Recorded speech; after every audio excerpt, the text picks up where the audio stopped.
Yig'ilish qatnashchilari, men o'zim tanishtirib o'tadigan bo'lsam, Agrobank Kanal filiali mahallaviy bo'lim bosh menejeri Kasirov Jando'st.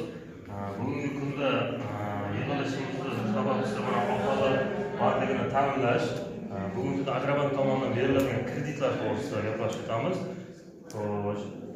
Yig'ilishimizda asosiy qatnashchilari tadbirkorlardan iborat bo'lganligi uchun bugungi kunda tadbirkorlarga biz 312 Prezident 312-sonli qaror asosida kreditlar ajratamiz. İşlab chiqarishga, xizmat ko'rsatishga, chorvachilikni rivojlantirishga, asosan Karamex tumani drayveri chorvachilik hisoblanganligi uchun asosan chorvachilikka ko'proq ishlarni yaratilgan. Ayol kishi bo'lgan bo'lsa, 2% pasaytirilgan qismda 18% dan 7 yilga 3 yil imtiyoz davrini ajratamiz. 100 milliongacha garovsiz, 100 milliondan yuqorisi garov bilan beriladi. Bunda ayollarga 18%, erkaklarga rahbar bo'lsa 20% bo'ladi.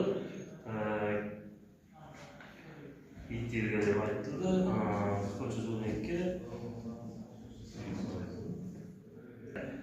312 dan keyin yosh tadbirkorlar bo'yicha hozirgi kreditlarimiz mavjud. Qonuniy 2 bo'yicha kreditlar ajratib berilmoqda.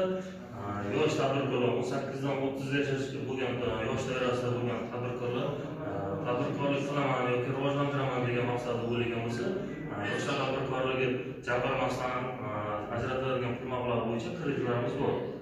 Bu 5 yilga 13 oy muddatga 12 oy imtiyoz davri bilan 3 oy foizdan imtiyozlar bor. 3 oy foiz to'lamaysiz, 9 oy foiz to'laysiz, 48 oy asosiy bilan foizini to'lab qaytarasiz. Faqat yoshlar o'zi reallik ish qilaman, xizmat ko'rsatish, ishlab chiqarish qilaman desalar, bemalol Agrobankka murojaat qilsangiz bo'ladi.